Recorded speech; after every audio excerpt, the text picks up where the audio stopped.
वीरम् अनन्तवर्णाददंसणसावम् भोक्ष्यामि नियमसारम्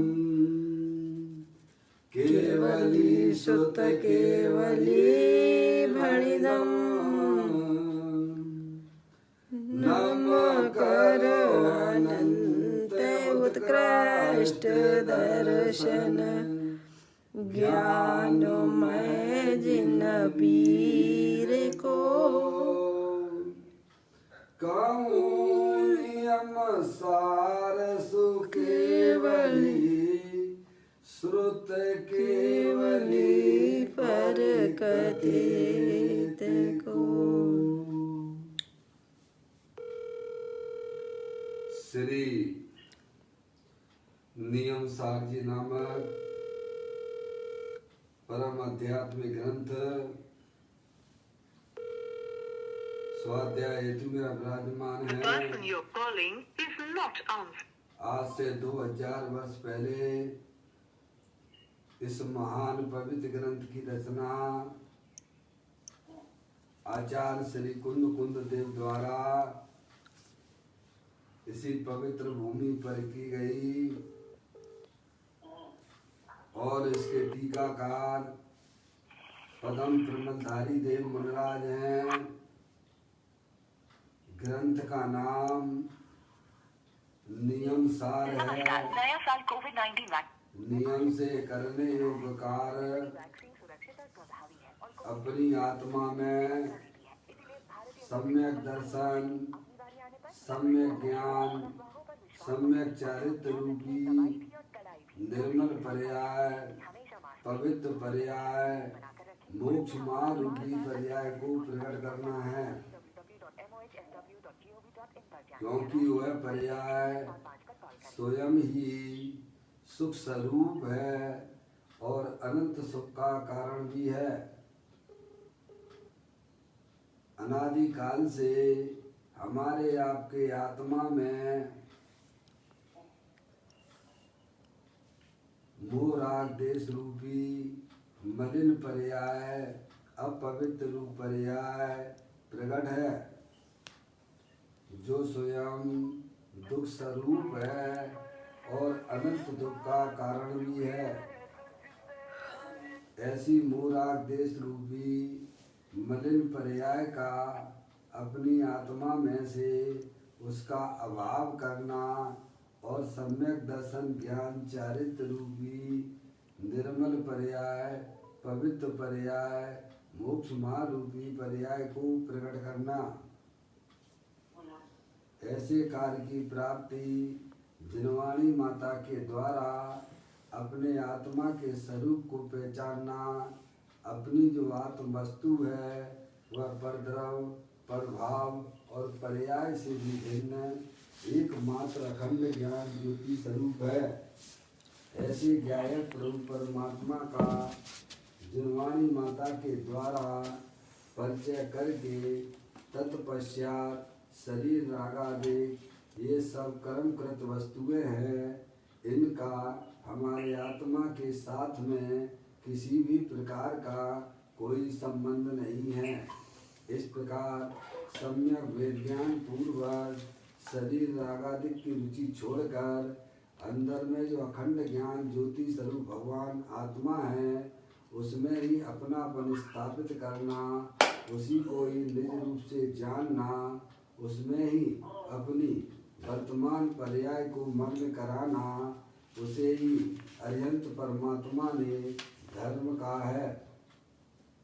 उसकी चर्चा आचार्य भगवंतों ने, मुनिराजों ने एक एक गाथा, उसकी टीका और कलशों के माध्यम से हमें अपने आत्मा के स्वरूप को यहाँ पर समझाया है। देखिएगा, यह परम आध्यात्मिक ग्रंथ है जिसका नाम नियम सार जी है। इसका 7वां अध्याय अधिकार अपन पढ़ रहे हैं जिसका नाम है परम आलोचना अधिकार, जिसके अंतर्गत यहाँ पर आलोचना के भेदों की चर्चा, उनके स्वरूप की चर्चा चल रही है। अरिहंत परमात्मा ने आलोचना के 4 भेद बताए हैं। आलोचन, आलुंचन, अविकृतिकरण और भाव शुद्धि। तीसरे वेद की चर्चा यहाँ चल रही है। 111वें नंबर की गाथा पढ़ने के उपरांत पदम प्रमलधारी देवमुनिराज ने यहाँ 9 श्लोक लिखे हैं, जिसमें 5 कलशों की चर्चा अपन पढ़ चुके हैं। आज 6वें कलश की चर्चा 167वें नंबर का है, वह अपन यहाँ पढ़ते हैं। आचार्य भगवंत हमें यही समझाना चाहते हैं इस कलश में। भव रोग की औषधि बताने वाला कलश ये लिखती है। क्या? भव रोग की औषधि है।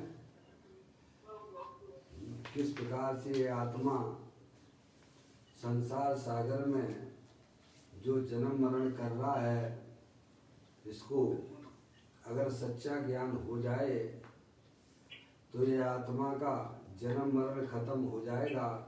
और यही वास्तव में सच्चा ज्ञान ही भव रोग से बचाने की एक औषधि है। वस्तु स्वरूप का ज्ञान, अपने आत्मा का ज्ञान जिस जीव को हो जाए, यही वास्तव में इसके लिए सबसे बड़ी औषधि है।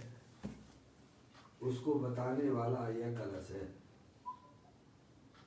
क्या अब इसका पाठ करते हैं। 167वें नंबर का यह कलश है।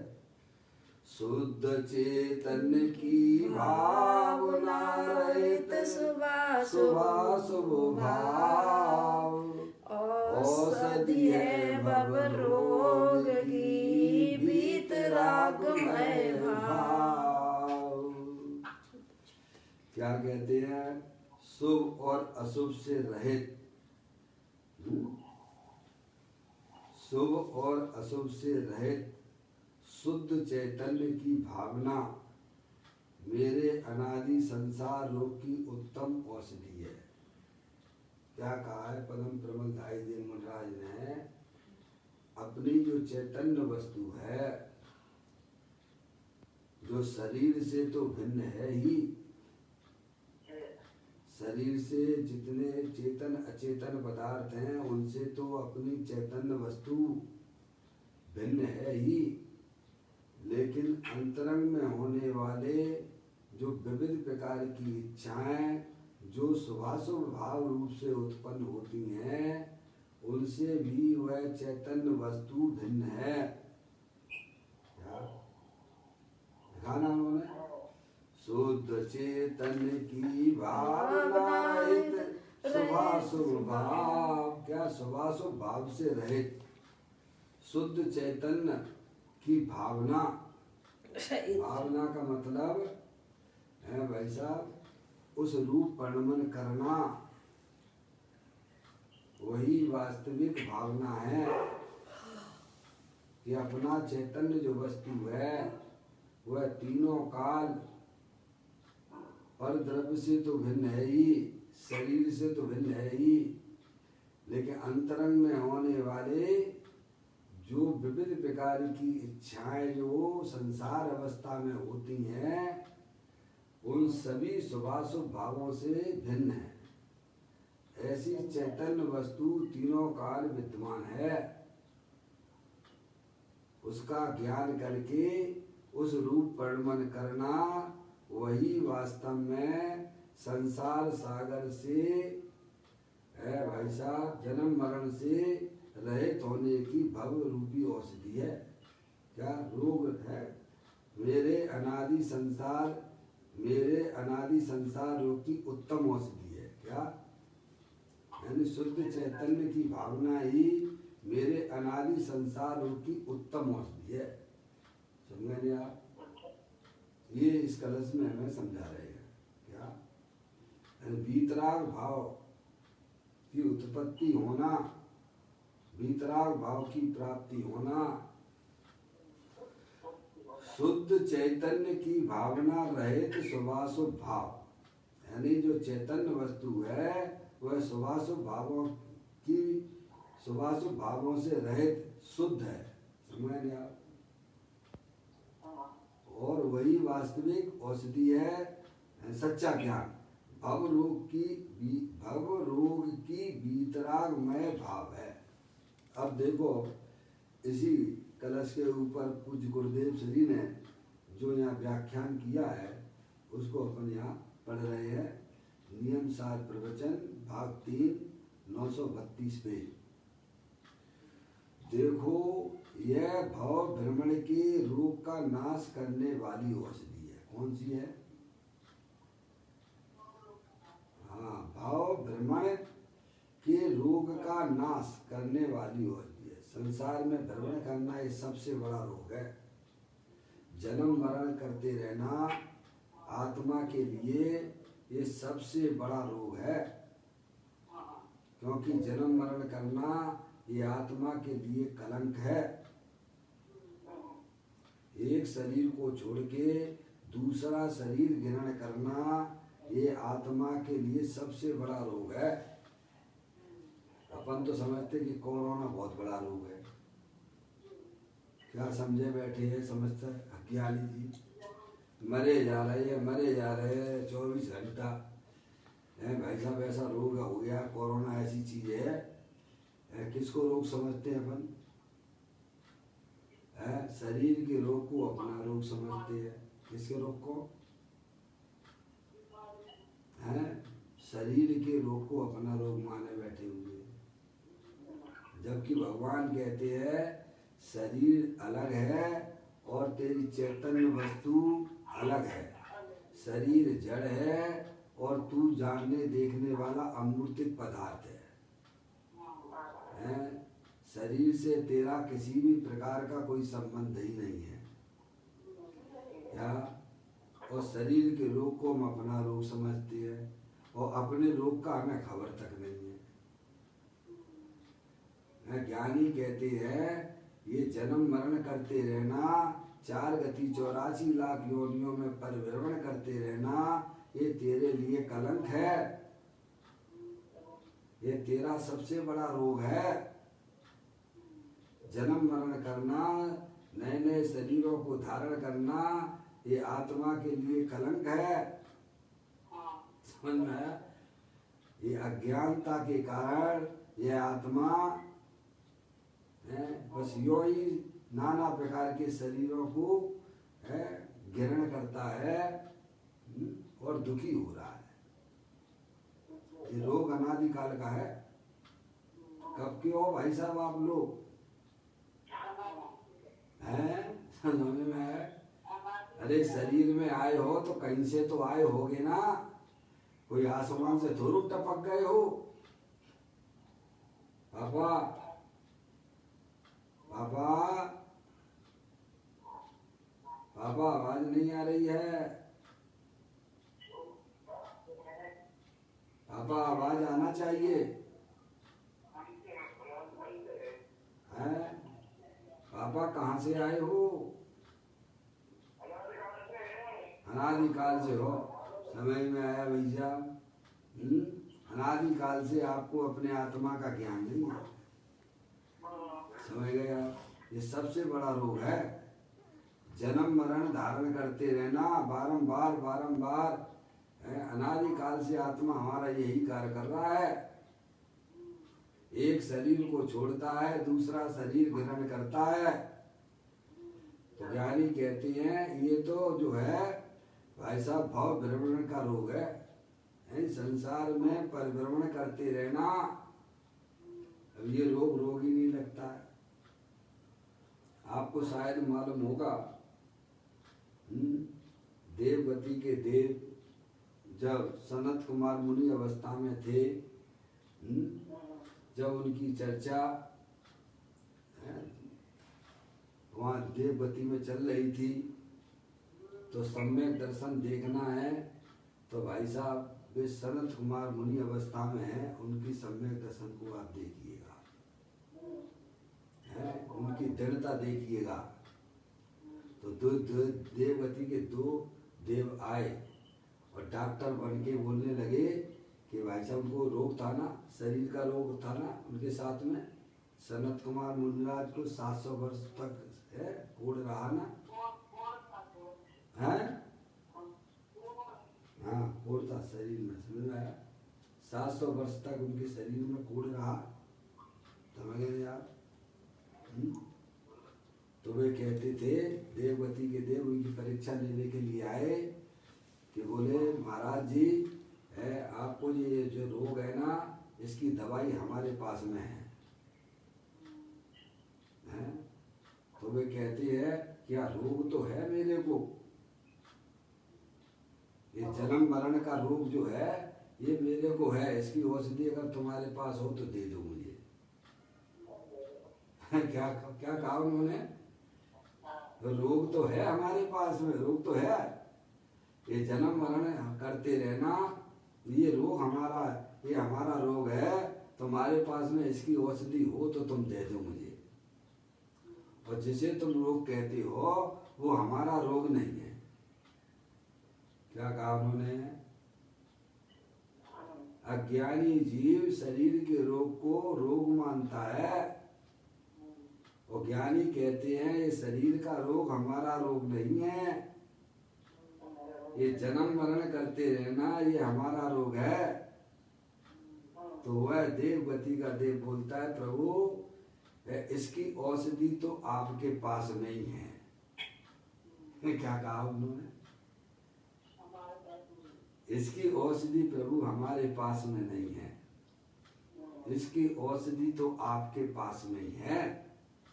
समझ में आया। फिर मुनिराज कहते हैं कि जिस रोग को तू रोग कहता है अगर मैं इस पे थूक भी दूं ना तो ये कंचन जैसा सुंदर लगने लगेगा, क्योंकि वे रिद्धिधारी मुनिराज थे। क्या उन्होंने अपने आत्मा के भाई साहब भावलिंगी मुनिराज थे और भावलिंगी मुनिराजों को रिद्धियां तो सहज ही प्रकट हो जाती हैं, सभी को होती है ऐसा नहीं है। किसी किसी मुनिराज को भावलिंगी संतों को रिद्धियां प्रकट होती उनको, और वे कहते थे कि भाई साहब जिसे आप तुम रोग कहते हो भाई साहब अगर मैं इसके ऊपर थूक दूं तो ये कंचन जैसा हो जाएगा, ये शरीर का रोग हमारा रोग नहीं है। देखो आज जगत के समस्त जीव शरीर के रोग को अपना रोग माने बैठे हुए हैं, जबकि ज्ञानी हमें यही समझाते हैं कि भव भ्रमण करते रहना, जन्म मरण करते रहना ये तेरा वास्तविक रोग है। समझ गए आप। और यह रोग जब ही मिट सकता है जब यह वस्तु स्वरूप का यथार्थ ज्ञान करेगा। और वस्तु स्वरूप का यथार्थ ज्ञान तो गुरुओं के पास में मिलता है। क्या वस्तु स्वरूप का यथार्थ ज्ञान तो पंच परमेष्टि ही बता सकती है, ज्ञानियों के पास में है, क्योंकि उन्होंने अपनी आत्मा को जाना है, आत्मा रूप से वह परिवर्तन कर रहे हैं। वे ही वास्तव में भाई साहब आपको जन्म मरण के अभाव की औषधि दे सकते हैं, अन्य किसी अज्ञानी जीवों के पास में इसकी औषधि नहीं है। समझ में आया भाई साहब। तो कहते हैं देखो यह भाव भ्रमण के रोग का नाश करने वाली औषधि है, यानी सच्चा ज्ञान करना, अपने आत्मा का ज्ञान करना है, यही वास्तव में आपको संसार सागर से बचा सकता है। बाकी तो देखो सभी जीव जो है मरे जा रहे हैं, कसाय में झुलसे जा रहे हैं, दुखी हो रहे हैं। समझ गए। अपने आत्मा का ज्ञान नहीं है, और जहाँ ज्ञान मिलता है वह जाते नहीं है। तो बताओ पर्याय में होने वाला दुख कैसे मिटेगा भाई, ये जन्म मरण कैसे हमारा मिटेगा। जब तक आप गुरुओं की बातों को सुनोगे नहीं हैं, अनादिकाल से आप अज्ञानी तो हो ही, और अज्ञानियों जीवों के साथ में हमारा आत्मा अनादि काल से रह रहा है। और जिनके पास में ज्ञान है उनके पास में आप जाते नहीं, उनसे अपने आत्मा की बातें सुनते नहीं, तो हमारी आत्मा की पर्याय में कैसे सच्चा ज्ञान होगा? तो ज्ञानी हमें बारंबार यही समझाना चाहते हैं कि भव भ्रमण के रोग का नाश करने वाली औषधि है क्या? सच्चा ज्ञान, वही एक औषधि है। कहते हैं, आचार्य कहते हैं कि चैतन्य स्वभाव की भ्रांति ही महारोग है। क्या है? चैतन्य स्वभाव की भ्रांति ही महारोग है। बोलो। हाँ। चैतन्य स्वभाव की भ्रांति है, अपने आत्मा के स्वरूप को नहीं जानना ही वास्तव में सबसे बड़ा महारोग है। इससे बड़ा रोग इस दुनिया में नहीं है। अपने आत्मा के बारे में तुम्हें ज्ञान नहीं है, यही सबसे बड़ा महारोग है। भ्रांति है। पंडित टोडरमल जी साहब कहते हैं, भ्रम जनित दुख का उपाय तो भ्रम दूर करना है। मम्मी क्या है? पप्पू भैया, भ्रम जनित दुख का उपाय तो भ्रम दूर करना है। भ्रम सबसे बड़ा है, अपने आत्मा को नहीं जानना है। तो आप भगवान आत्मा जैसे, सिद्ध भगवान जैसे हो। जितनी शक्तियां सिद्ध परमात्मा के पास में है, उतनी की उतनी शक्तियां वर्तमान में आपके पास में भी हैं। लेकिन उन शक्तियों का हमें ज्ञान नहीं है, अपने आत्मा का ज्ञान नहीं है। यही हमारी सबसे बड़ी भ्रांति है। वो तो भगवान आत्मा। क्या भाई साहब? और माने बैठे हो कौन? मैं शरीर हूँ, मैं स्त्री हूँ, मैं पुरुष हूँ, मैं लड़का हूँ, मैं लड़की हूँ। क्या है? और पंच इंद्रिय के विषय को भोगेंगे तो हम सुखी हो जाएंगे।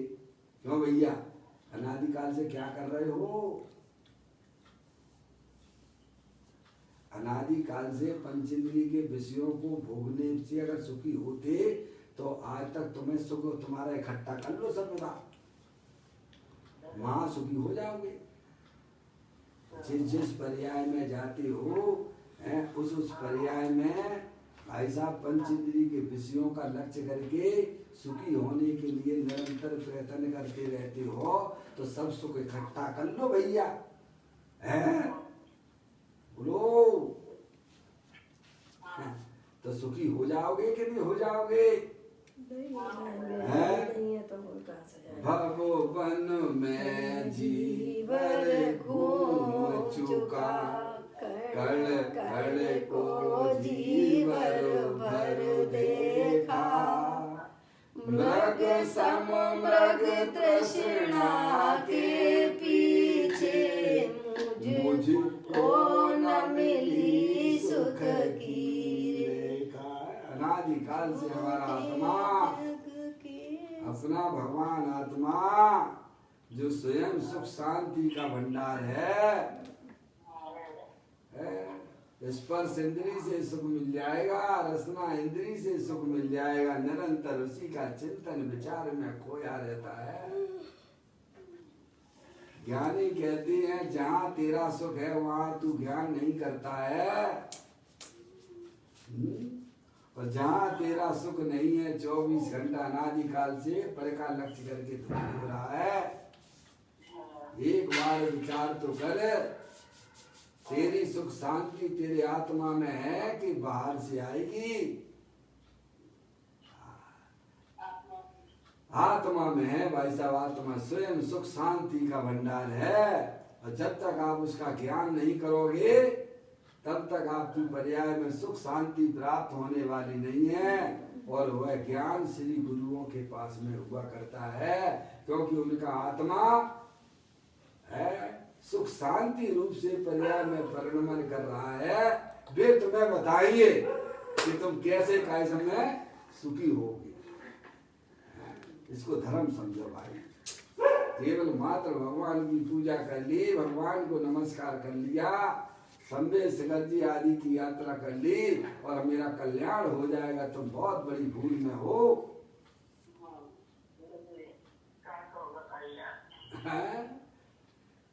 अरे अपने आत्मा को जाने बिना किसी भी जीव का कल्याण नहीं हो सकता है। समझ में आया भैया? इसीलिए कहते हैं कि चैतन्य स्वभाव की भ्रांति ही महारोग है। अपने चैतन्य स्वरूपी भगवान आत्मा को नहीं जानना यही सबसे बड़ी भ्रांति है। क्योंकि सुख तो अपने गायक प्रभु परमात्मा में भरा हुआ है और कल्पना करता है कि पंच इंद्रिय के विषयों से सुख मिलेगा। ये तेरी बहुत बड़ी भ्रांति है भाई साहब। सुबह से उठता है और पंच इंद्रिय के विषयों की तरफ देखा करता है। स्पर्श इंद्रिय का भोग कर लेंगे तो सुखी हो जाएंगे भाई। बढ़िया बढ़िया व्यंजनों का सेवन करेंगे तो सुखी हो जाएंगे। टीवी पे गंदे चित्र देख के अपने आप को सुखी मानता है। मोबाइल में गंदे गंदे चित्र देख के अपने आप को प्रसन्न होता है। मूर्ख। तृष्णा नागिन जो जो डंके लहर जहर की आवे, इच्छा स्वयं दुख रूप है और वे इच्छाएं सब भ्रांतियों से पैदा हो रही हैं। उन सब का अंत अगर लाना है तो अपने चैतन्य स्वरूपी भगवान आत्मा का ज्ञान करो। तुम मनुष्य नहीं हो, तुम स्त्री नहीं हो, तुम जानने देखने वाले भगवान आत्मा हो, चेतनेश्वर हो, सुख शांति से निर्मित हो। जगत में अगर कोई सुख स्वरूप वस्तु है तो वह चैतन्य वस्तु है। जगत में कोई अगर शांति का भंडार वाली वस्तु है तो वह चैतन्य वस्तु है। जब तक ऐसे आत्मा का तुम ज्ञान नहीं करोगे तब तक तुम्हारी पर्याय में होने वाले दुखों का अंत नहीं आ सकता है। और जब पर्याय में दुख का अंत नहीं आएगा तो ऐसी 4 गति 84 लाख योनियों में परिभ्रमण हमारा आत्मा करता रहेगा। ये मौका मिला है पप्पू भैया, मौका मिला है। माँ जनवाणी माता मिली है, समझाने वाले मिल गए हैं। दौल समझ सुन चेत सयाने काल बता मत खोवे। यह नर भव फिर मिलन कठिन है जो सम्यक न होवे। क्या भाई साहब, आपको मौका मिल गया भाई साहब। जैसे मोदी साहब को प्रधानमंत्री बनने का मौका मिल गया है और वे अगर अच्छे कार्य नहीं करेंगे देश में तो जनता उन्हें दोबारा लाएगी क्या है भैया? ऐसे ही तुम्हें मनुष्य पर्याय मिल गई है, जिनेन्द्र देव परमात्मा का कुल मिल गया है, माँ जनवाणी माता मिल गई है। समझ में आया भैया? और तो भी तुम गंदे गंदे काम करते रहोगे तो दोबारा तो तुम्हें ये सब चीजें मिलने वाली नहीं है। अपने आत्मा का ज्ञान नहीं किया तो ये सब मिला और ना मिला जैसा हो जाएगा भाई। अनंत काल पीछे हो जाओगे, बराबर हो जाएगा भाई। ऐसी मनुष्य पर्याय तो भाई साहब अनंत बार तुमको मिल चुकी है, जबकि यह पर्याय भी जब असंख्यात बार देव होता है तब एक बार मनुष्य होता है। यह भी अनंत बार मिली है और ऐसे ही हमने कमा दी है अपने आत्मा के ज्ञान के बिना। समझ में आया? अब तो आपके लिए बहुत सुनहरा मौका मिल चुका है। कहते हैं चैतन्य स्वभाव की भ्रांति ही महारोग है। क्या भाई साहब?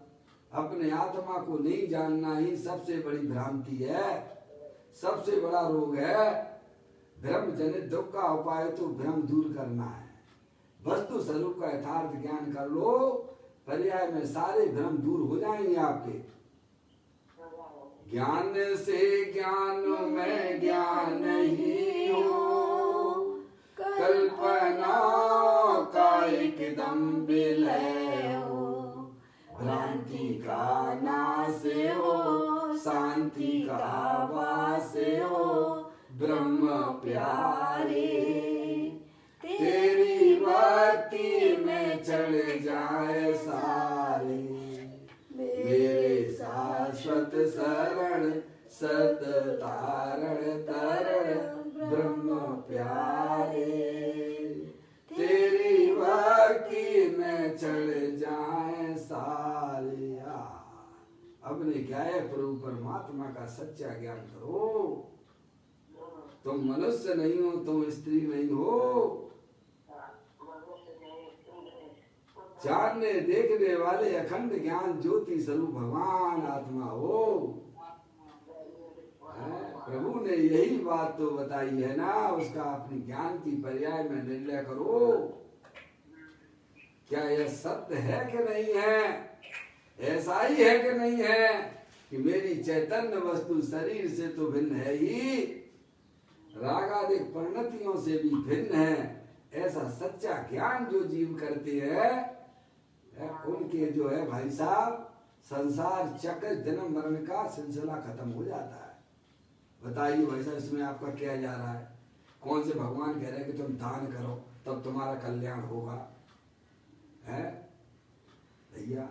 और हमारी निरंतर बुद्धि ऐसे ही काम करती है, उल्टी उल्टी विनाशकालीन विपरीत बुद्धि है। भगवान की पूजा करो तो तुम्हारा कल्याण हो जाएगा, विनाशकालीन बुद्धि है ये। समझ में आया? भगवान कहते तुम अपनी आत्मा का सच्चा ज्ञान करो तो तुम्हारा कल्याण हो जाएगा। भगवान कभी नहीं कहते कि मंदिर बनवाओ, भगवान कभी नहीं कहते कि प्रतिमा को विराजमान करो तो तुम्हारा कल्याण होगा। ये भगवान का वचन हो ही नहीं सकता है। समझ में आया? भगवान तो ये कहते हैं तुम अनादिकाल से अपनी आत्मा को भूले हुए हो, अपनी आत्मा का सच्चा ज्ञान करोगे तो तुम्हारा जन्म मरण का सिलसिला खत्म हो जाएगा और तुम्हारा आत्मा सुखरूप परिणमन करने लगेगा। ये भगवान का आदेश है। समझ में आया भैया?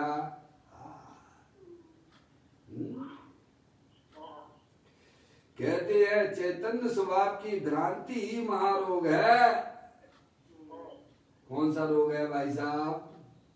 अपने भगवान आत्मा के स्वरूप को नहीं पहचानना, यही आत्मा का सबसे बड़ा रोग है। बचना मृत वीतरागनो परम शांत रस मूल, औषध जे भव रोग नो कायर नो प्रतिकूल। समझ आया है जी? कुछ बोल रहे आप मेरे को, है जी? क्या बोलो? मेरे को आपकी आवाज सुनाई नहीं दे रही, इसलिए क्या चीज? क्या? अब अच्छी तरह बोलिए थोड़ा। मम्मी बोल रही हैं। मम्मी बोल रही हैं? हाँ मम्मी बताइए क्या कह रही हो?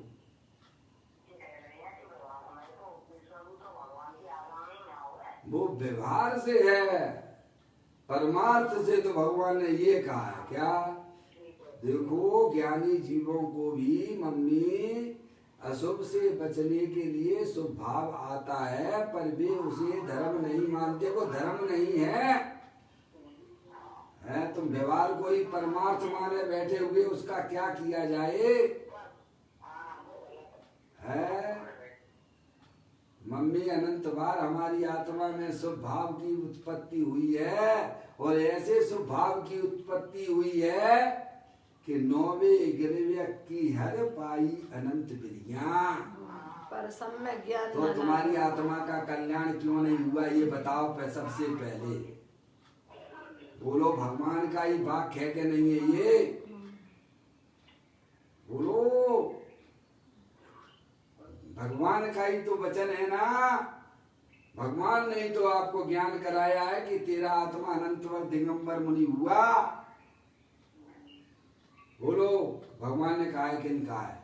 तुम्हें तो पता नहीं था ना, तुम्हें तो भगवान ने ज्ञान कराया कि नहीं कराया कि मुनि व्रत धार अनंत बार ग्रेवक उपजायो पे निज आत्म ज्ञान पे निज आत्म ज्ञान बिना सुख लीस ना पायो। ये कौन ने कही भैया?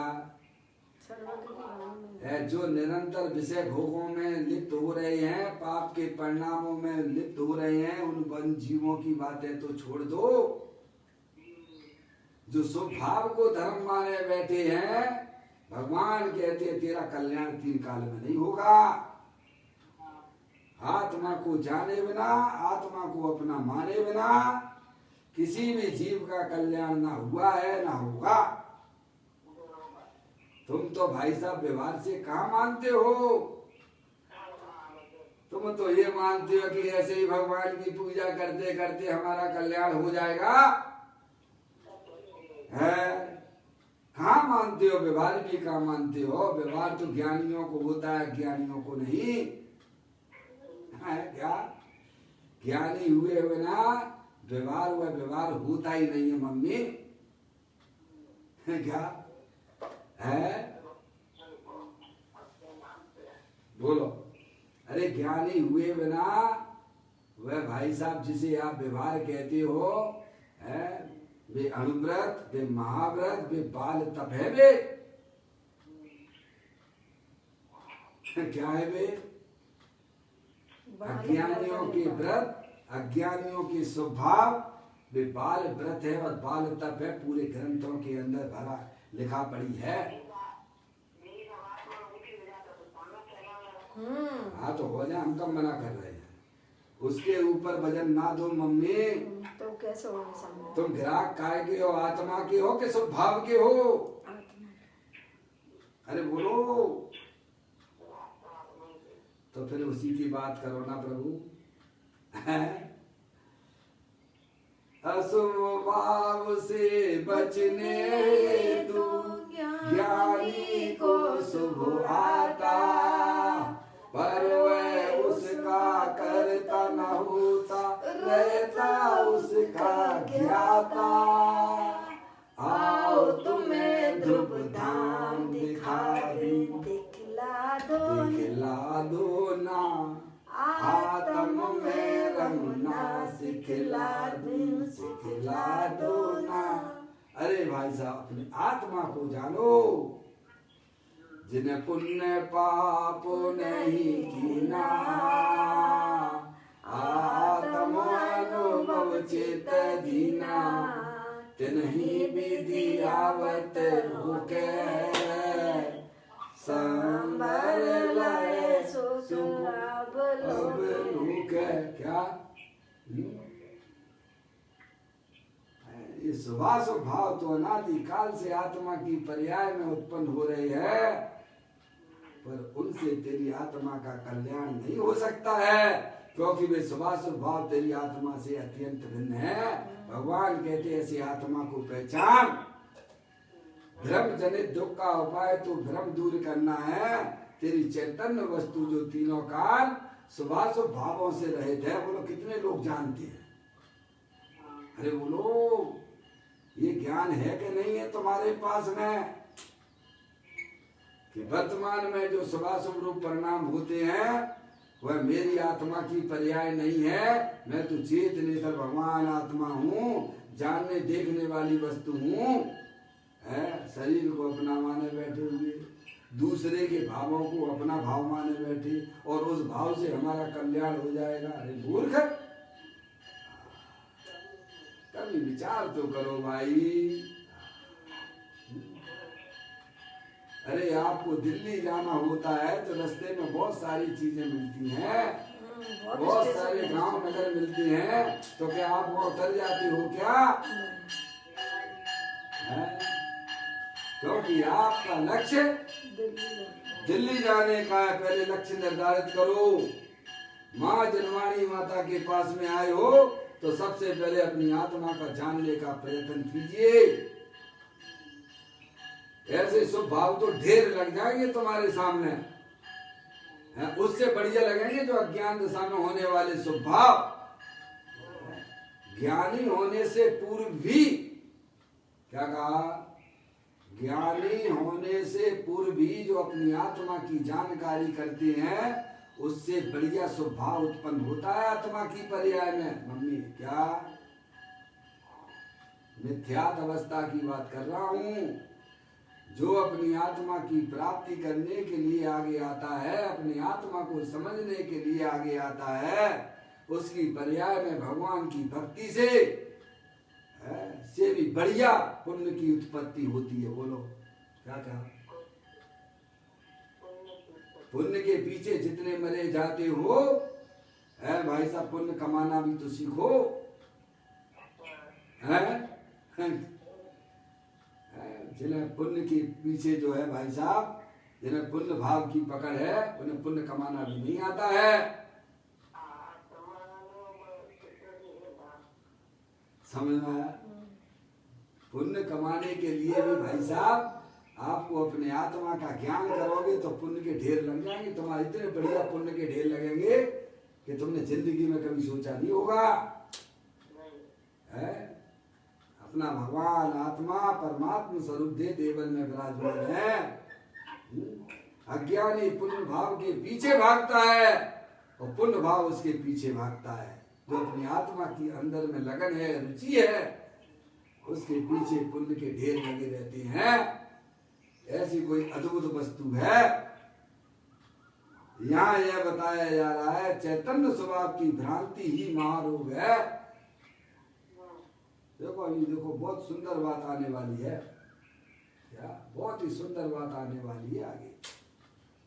गुरुओं के बताए हुए अनुसार अगर अपनी ज्ञान की प्रवृत्ति करोगे तो तुम्हें तुम्हारी आत्मा मिल जाएगा, और गुरु के बताए हुए उपदेश से विपरीत परिणमन करोगे, अपनी इच्छा अनुसार परिणमन करोगे तो तुम्हें भाई साहब पुण्य भी मिलने वाला नहीं है। धर्म की बातें तो छोड़ दो, आगे दिया हुआ है, आगे पढ़ने वाला हूं मैं आपके सामने। कहते हैं चैतन्य स्वभाव की भ्रांति ही महारोग है। अपने आत्मा के स्वरूप को नहीं जानना ही सबसे बड़ी भ्रांति है। अब ये क्यों नहीं पढ़ते हो? सबसे पहले ये पढ़ो ना भाई साहब। सबसे पहले हमारा कर्तव्य क्या था? बोलो। आत्म भ्रांति को दूर करना, अपने चैतन्य स्वरूपी भगवान आत्मा का ज्ञान करना। वही तो दुख हो रहा है? स्त्री सुख दे देगी, लड़का सुख दे देगा, रुपया पैसा इकट्ठा कर लो सुखी हो जाएंगे, पंच इंद्री के विषयों के सामान घर में इकट्ठे कर लो तो सुखी हो जाएंगे। भाई साहब है? बोलो क्या तुमको पता है तेरा भगवान आत्मा सुख शांति का भंडार दे देवर में विराजमान है? उसका ज्ञान कर ले भाई, वर्तमान में सुखी हो जाएगा। कोई पैसा ऐसा नहीं लगते इसमें। सच्चा ज्ञान करने में तेरा क्या लगता है? अब वो ज्ञान तो करता नहीं है, कल्पनाएं करता रहता है, नाना प्रकार की कल्पनाएं करता रहता है। ऐसे भगवान की भक्ति करते रहो, एक दिन हमारा कल्याण हो जाएगा है? भगवान ने कभी नहीं कहा है। भगवान ने ये कहा है कि तुम मेरी तरफ ना देखो, अपनी आत्मा की तरफ देखो। और जो शास्त्र में व्यवहार की बातें आई हैं वे नाना जीवों की अपेक्षाएं से आई हैं। क्या मम्मी? जो व्यवहार की बातें आगे में बताई गई हैं वे नाना जीवों की अपेक्षा से हैं। उनकी अपेक्षाएं समझ लो, कहाँ दिक्कत है भाई? कहते हैं चैतन्य स्वभाव की भ्रांति ही महारोग है। अपने भगवान आत्मा को नहीं जानना ही सबसे बड़ा भाई साहब भ्रांति है, सबसे बड़ा रोग है। ये महारोग का है, रोग नहीं का, महारोग है। क्योंकि चैतन्य स्वरूप आत्मा को जाने बिना इसके जन्म मरण का सिलसिला टूट नहीं सकता है। ये भाव भ्रमण का अगर सिलसिला तोड़ना है तो अपने चैतन्य स्वरूपी भगवान आत्मा के स्वरूप को पहचानो है, तो आपकी जो जन्म मरण की जो चैन है वो टूट जाएगी। भ्रम जनित दुख का उपाय तो भ्रम दूर करना है, और भ्रम दूर का ऐसा श्री गुरुओं के पास जाकर होता है, जिन्होंने अपनी आत्मा को जाना। वे तुम्हारी जो है निमित्त होते हैं। आगे निमित्त की बात आ गई ना, कहाँ होगा आपका भ्रम, कहाँ टूटेगा? जिन्होंने अपनी आत्मा को जाना है, जिनका आत्मा रूप से परिवर्तन कर रहा है, वे ही तुम्हारे भ्रम को दूर कर सकते हैं और कोई नहीं कर सकता। आ गया ना व्यवहार मम्मी? अब ये व्यवहार क्यों नहीं लगता है आपको? मात्र भगवान के सामने गिड़गिड़ाना ही व्यवहार क्यों लगता है? किनको सुनाते हो? जिनको जरूरत नहीं है। वहां जाके कैसा में इस थाली की तरफ इस थाली में कर दी मूर्खों जैसे। समझ में आया? उपयोग कहीं जा रहा है, क्रिया कुछ हो रही है, हैं? तो बोल तो दिया मैंने, नाना जीवों की अपेक्षा से व्यवहार बताया गया है। समझ में आया भाई साहब? उपयोग कहीं जा रहा है, शरीर की क्रिया को धर्म माने बैठे हो, दूसरे की क्रिया को धर्म माने बैठे हो, है?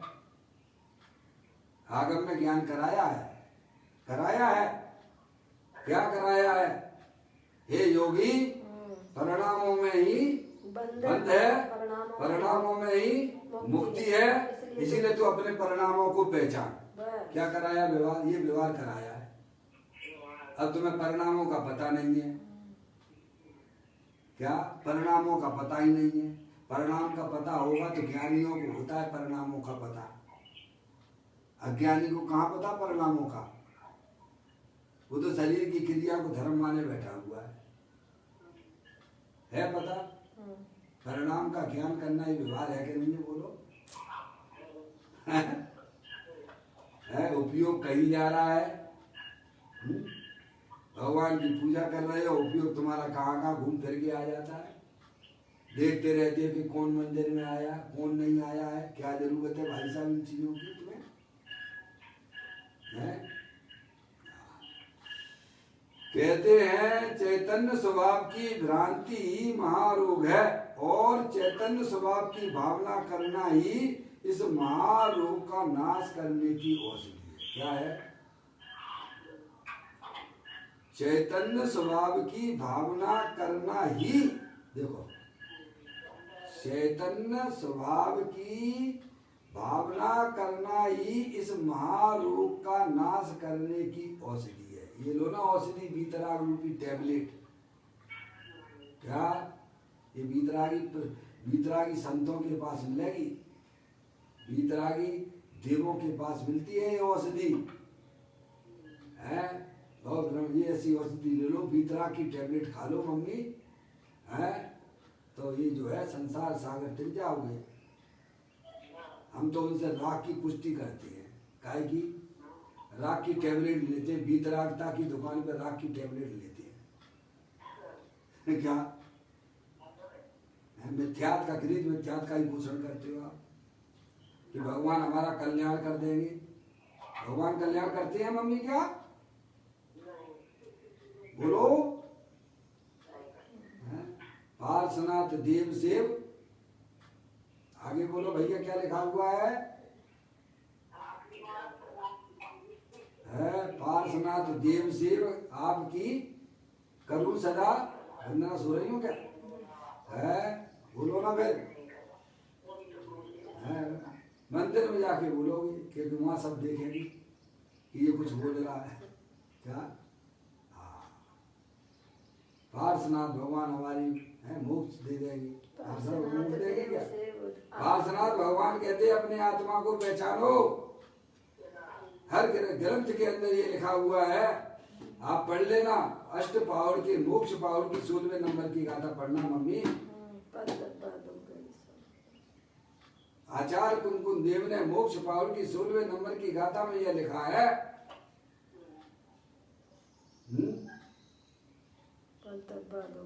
पर दब्बाओ तो गई, सा दब्बाओ सो गई। पर द्रव्यों की तरफ दृष्टि देगा तो तेरी दुर्गति हो जाएगी। और पर द्रव्य में अनंत परमात्मा आए कि नहीं आए? बोलो। संसारी जीवों की तरफ देगा तब तो तेरी दुर्गति है ही है, लेकिन भगवान कहते तू मेरी तरफ भी अगर देखेगा तो तेरी दुर्गति होगी। तू अपने आत्मा की तरफ देखेगा तो तेरी सुगति होगी, पंचम गति की प्राप्ति हो जाएगी तुझे। तो मैंने ये भगवान ने तो कहा है ना प्रभु। नियम सार ग्रंथ का अध्ययन कर रहे हो आप, हैं? देखो आपको आप तो सब पढ़ के आ रहे हो मम्मी, एक में भी ऐसा कहीं लिखा हो तो बताइए आप। अरे औदेक भावों को तो भिन्न बताया है ना, जहाँ छायक भाव को भी भिन्न कहा जा रहा है वहाँ औदेक भावों की कौन गिनती करे है? 5 भावों की चर्चा के अंतर्गत ये बात आई थी कि नहीं आई थी? आई थी। जब निर्मल भावों को भी भिन्न कहा जा रहा है आत्मा से, वहां तुम्हारे मलिन परिणामों को तुम्हारा कैसे कहा जा सकता है?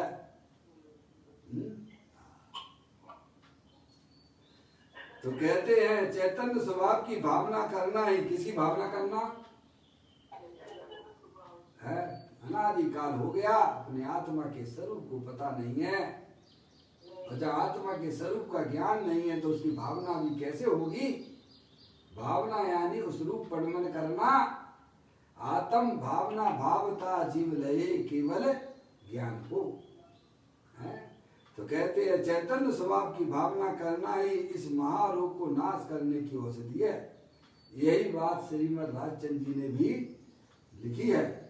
आत्म भ्रांति सम रोग नहीं, सदगुरु वैद सुजान, गुरु आज्ञा संपत्त नहीं, औषध विचार ध्यान। क्या श्रीमद् राजचंद्र जी ने लिखा है? आत्म भ्रांति सम रोग नहीं, आत्म भ्रांति का रोग दूर करने के लिए औषधि बताने वाले वैद आत्मा को जानने वाला होता है। कौन होता है? सदगुरु वैद सुदान। क्या अनादिकाल से इस आत्मा को, आत्मा के संबंध में बहुत भ्रांति है, समझ गए नहीं आप? वह सबसे बड़ा रोग है। अपने आत्मा के बारे में इसे जानकारी नहीं है कि चैतन्य वस्तु कैसी है। वह ज्ञानियों ने बताई है कि तेरी चैतन्य वस्तु शरीर से तो भिन्न है ही, अंदर में रागादिक परिणति होती, उनसे भी तेरी भगवान आत्मा भिन्न है। क्या? और वो सबसे सहित माने बैठा, कैसे? पशु हो गया है, पशु मम्मी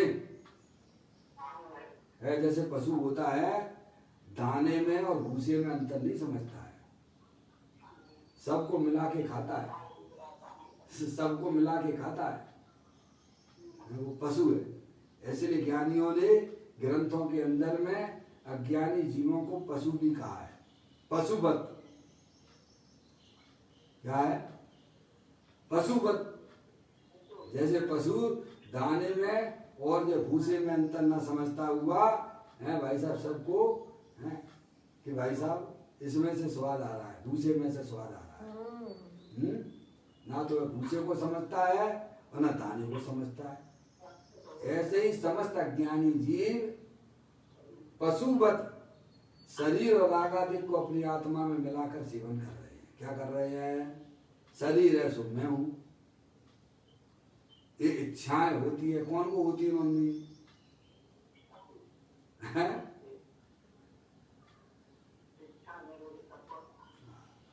समझ गए? इच्छा करने वाला मैं ही तो हूं। तुम इच्छा करने वाले हो कि जानने वाले हो? पहले ही बताओ। है? इच्छा करने वाले हो तो पूर्व में जो तुम्हारी पर्याय में इच्छाएं हुई थी उनको जरा करके बताओ पापा।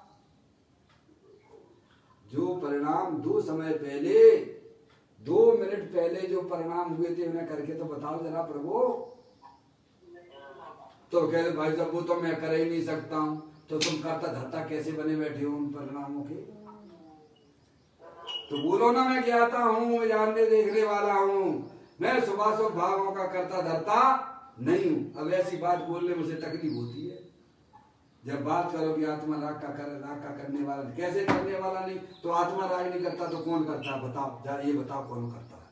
तो तुम आत्मा हो तो करके बताओ पुराने जितने राग तुम्हारी आत्मा की पर्याय रहे, एक हाथ तो करके बता दो। क्या कहा भैया? आत्मा राग का करने वाला है कि आत्मा व्यवहार से राग को जानने वाला है? व्यवहार से जानने वाला। ना तो हमें व्यवहार का पता है ना परमार्थ का पता है। क्या? और अपने आप को ज्ञानी समझे बैठे हैं। क्या भाई साहब?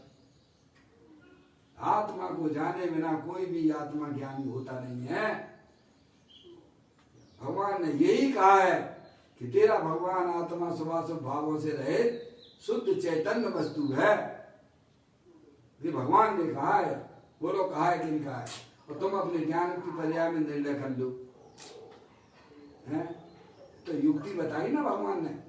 ऐसा थोड़ा भगवान कह रहे कि हाँ तुम मान ही लो है। ऐसा है कि नहीं, वस्तु स्वरूप है कि नहीं, तुम विचार करो, निर्णय करो। अब जान बुद्धि क्यों नहीं लगाते हो? कहते हैं आत्मा को जानने वाला होता है उनकी आज्ञा। क्या कहा पहले? आत्मभ्रांति को रोग, आत्मभ्रांति का रोग दूर करने के लिए औषधि बताने वाला वैद्य। क्या है? अब आपको कोरोना हो गया भैया, तो जिसके पास जानकारी होगी वही तो दवाई देगा। कि चाहे किसी से ले आओगे तुम कोरोना की दवाई हैं, लेते हो? चाहे तो बहुत चतुर हो आप। क्या भैया, इसमें तो बहुत जरूरत तो हो लौकिक में, लेकिन परमार्थ में भूल क्यों करते हो? हैं? परमार्थ में भूल क्यों करते हो? आपको अपने आत्मा का ज्ञान करना है, आत्मा के बारे में जानना है, आत्मा की पर्याय में सुख शांति रूपी पर्याय प्रकट करनी है, तो किनके पास जाओगे? हैं? जो कि हमारे लिए कल्याण की बातें हैं, तो जिन्होंने अपनी आत्मा को जाना होगा, जिन्होंने अपनी आत्मा में सुख शांति पर्याय में प्रकट होगी, उनके पास जाओगे तो तुम्हें मिलेगा। क्या अब तुम उसकी तुम्हें जरूरत हो जाए ना? हम तो शरीर के रोग को अपना रोग माने बैठे हुए हैं। कहते आत्मभ्रांति का रोग दूर करने के लिए औषधि बताने वाला वैद्य आत्मा को जानने वाला होता है। कौन होता है? वे ही आपको दवाई दे सकता है। आत्मभ्रांति सम रोग नहीं है। आत्मभ्रांति के कारण यह जीव है, अपने आत्मा के ज्ञान के बिना यह जीव 4 गति 84 लाख योनियों में ऐसे ही परिभ्रमण कर रहा है और करता रहेगा जब तक वह सदगुरुओं के पास में जाके अपनी आत्मा का ज्ञान नहीं करेगा, अपने आत्मा को अरूप स्वीकार अपने आप को नहीं करेगा, तब तक कैसा उसका भ्रम दूर होने वाला नहीं है। तो कहते हैं आत्मभ्रांति का रोग दूर करने के लिए औषधि बताने वाले वैद्य आत्मा को जानने वाला होता है। फिर कहते उनकी आज्ञा है कि हे जीव, क्या अब उनकी आज्ञा में चलिए आप कि हे जीव तू अपने चैतन्य स्वरूप की पहचान करके उसी का विचार एवं ध्यान कर। क्या करना? ये कहते हैं सदगुरु। बोलो ये कह रहे हैं। अब जहाँ पे तो हमारा ध्यान ही नहीं जाते बिल्कुल भी। क्या सदगुरु ये कह रहे हैं? क्या कह रहे हैं? कि चैतन्य स्वरूप की पहचान करके क्या करना? कि अपने चैतन्य स्वरूप जो भगवान आत्मा है, जो तीनों काल शरीर से भिन्न है, तीनों काल रागादिक परिणतियों से भिन्न है, तीनों काल एक समय की पर्याय से भी भिन्न है, तीनों काल गुण भेद से भी अपना भगवान आत्मा भिन्न है। ऐसे अखंड ज्ञान ज्योति स्वरूप भगवान आत्मा तुम हो, ऐसा तुम सच्चा ज्ञान करो सबसे पहले, और अपनी ज्ञान की पर्याय में निर्णय करो। क्या वे सदगुरु हैं जो अपने भगवान आत्मा को शरीर से भिन्न बताती है, जो अपने भगवान आत्मा को रागादिक परिणतियों से भिन्न बताती है, जो अपने भगवान आत्मा को एक समय की पर्याय से भी भिन्न बताती है, जो अपने भगवान आत्मा को गुण भेदों से भी भिन्न बताती है। वे ही वास्तव में सच्चे गुरु है। अखंड ज्ञान ज्योति स्वरूप भगवान आत्मा जो तीनों काल विद्यमान वस्तु है, स्थायी वस्तु है, जो ना कहीं आती है ना कहीं जाती है, ऐसी चैतन्य वस्तु को जो बताती है, वे ही हमारे सच्चे गुरु हो सकते हैं। समझ में आया? कहते हैं तू अपने चैतन्य स्वरूपी का पहचान करके, निर्णय करके, पहचान करके उसी का विचार एवं ध्यान कर। क्या अब बताओ कितने लोग ऐसी वस्तु का विचार करते होंगे? बहुत कम होंगे भाई साहब। जैसे जैसे आपके शहर में हीरे जवाहरात की दुकानें कितनी हैं? क्या ऐसे ही अपने चैतन्य वस्तु के ग्राहक बहुत कम है, समझा? यह अनादि संसार रोग की औषधि है। कौन सी? सच्चा ज्ञान करना, यही है वास्तव में सच्ची औषधि है। अपनी आत्मा का ज्ञान करने सच्ची औषधि है। श्री गुरु द्वारा बताई गई औषधि का सेवन उसी प्रकार करें। डॉक्टर जो आपको दवाई देता है कोरोना की, तो आप वैसे ही यूज करते हो कि तथाकथा जब हो तब इच्छा ले लो, नहीं तो नहीं लो, तो रोग ठीक हो जाएगा क्या? नहीं। अरे शरीर के रोग को दूर करने के लिए उस डॉक्टर के पास ही जाना पड़ता है जो उस रोग के बारे में जानता है और तुम्हें दवाई देता है। और कहता है कि ये तुम दवाई खा लेना, इस टाइम पे खाना, ऐसे ऐसे खाना, और बाहर का ऐसा परहेज करना, तो तेरा जो है रोग शरीर का दूर हो जाएगा। ऐसे ही ज्ञानी आत्मा को जानने वाले वे अपने आत्मा के बारे में आपको बताते हैं और आपको औषधि देते हैं। क्या भाई साहब? अपने आत्मा को ऐसे पहचान लेना, बाहर में जो है पर द्रव्यों का लक्ष्य छोड़ देना, पर द्रव्यों की रुचि छोड़ देना, अपने चैतन्य स्वरूपी भगवान आत्मा की रुचि अंदर में जागृत रखना। ये व्यवहार भी आ गया, परमार्थ भी आ गया, और क्या लोगे भाई साहब? सही बात है, दो में परमात्मा।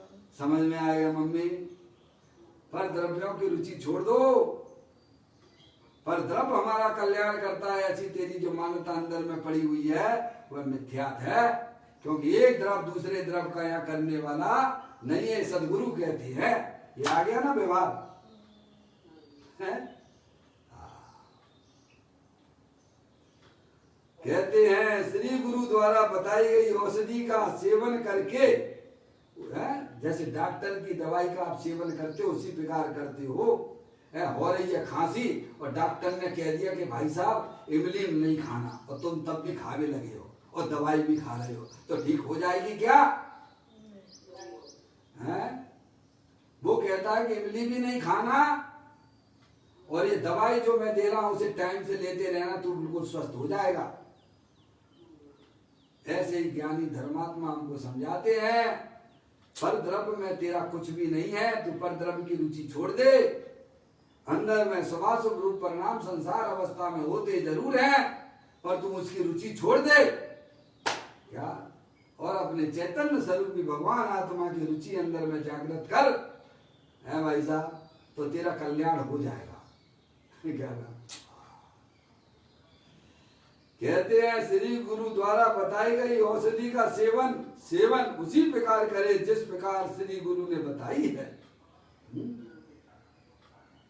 तो अवश्य ही संसार का नाश हो और मुक्ति प्राप्त हो जाएगी। क्या? अवश्य, गारंटी के साथ में। इस पंचम काल में गारंटी दी जा रही है मम्मी, इस पंचम काल में भी गारंटी मिल रही है।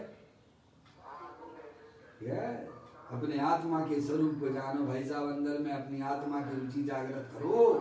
तुम चैतन्य वस्तु हो, तुम शरीर नहीं हो।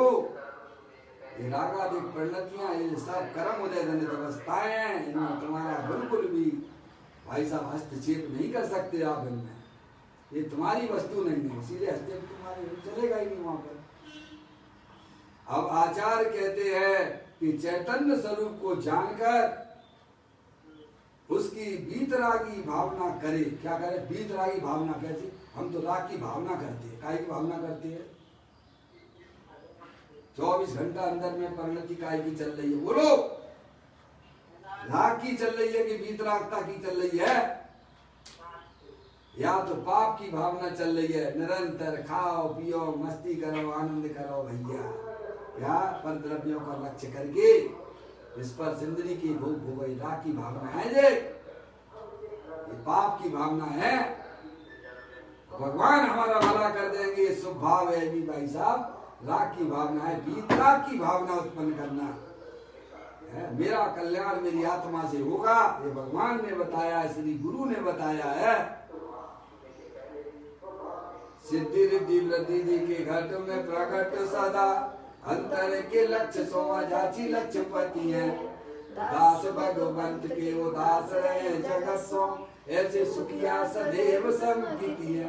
समस्त पर द्रव्यों के अंदर में रुचि तोड़ दो और एकमात्र अपने चैतन्य स्वरूपी भगवान आत्मा को जो तुमने नहीं जाना है उसके अंदर में वीतराग रूप परिणति उत्पन्न करो, पर से उदास हो जाओ और अपने ज्ञान प्रभु परमात्मा में समझ जाओ। ऐसा पहचान, ये होता है वीतरागी रूपी भावना।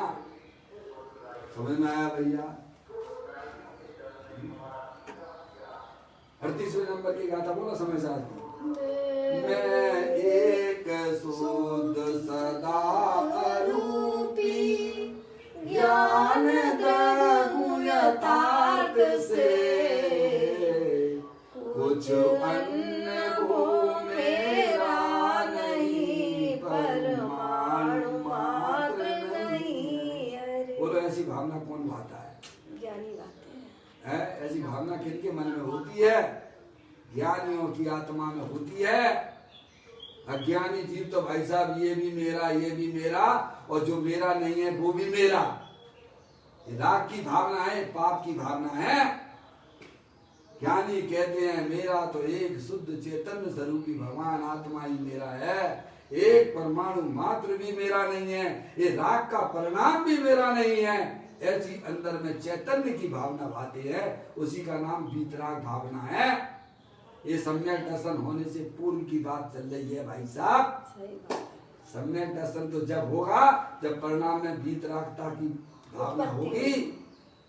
जब तक पर द्रव्यों के प्रति तुम्हारे अंदर में ज्वाला जल रही है, तुम्हारा 3 काल में भाई साहब है आत्मा का कल्याण नहीं हो सकता है। तो कहते हैं चैतन्य स्वरूप को जानकर उसकी वीतरागी भावना करे।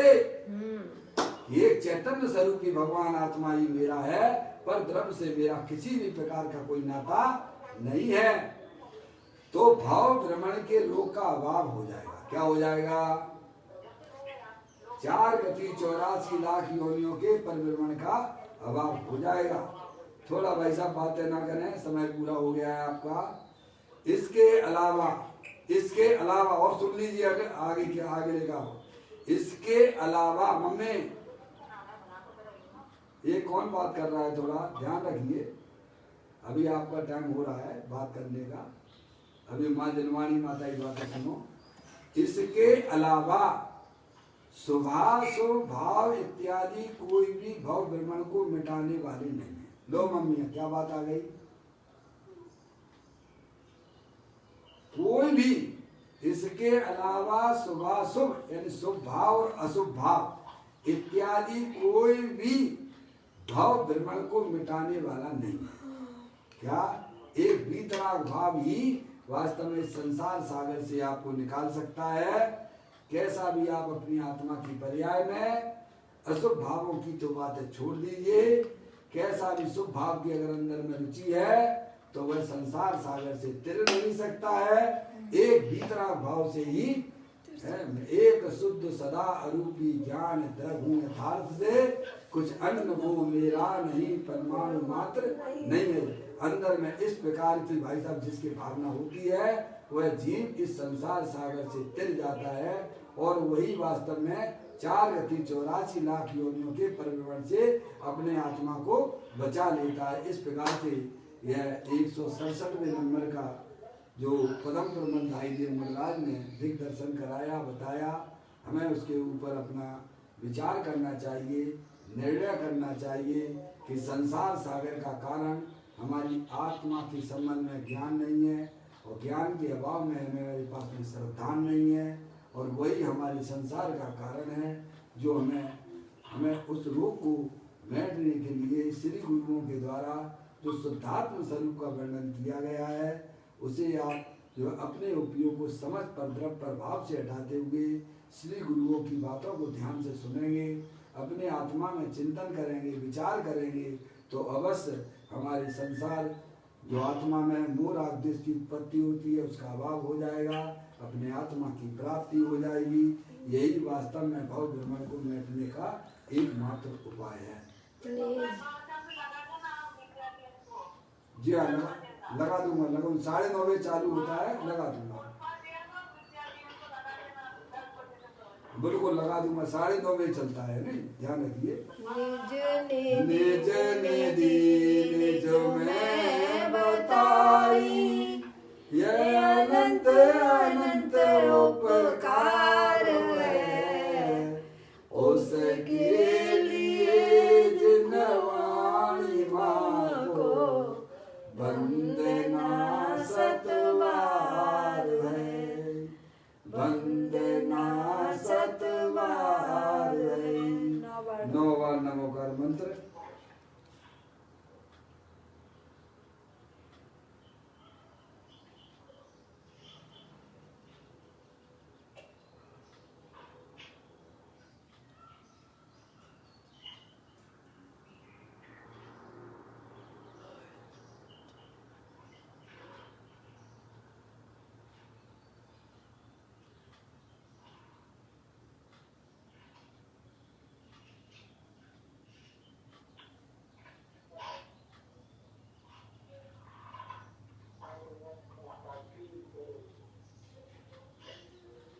बोलो द्वादशांग जनवाणी माता की जय, महाजन धर्म की जय।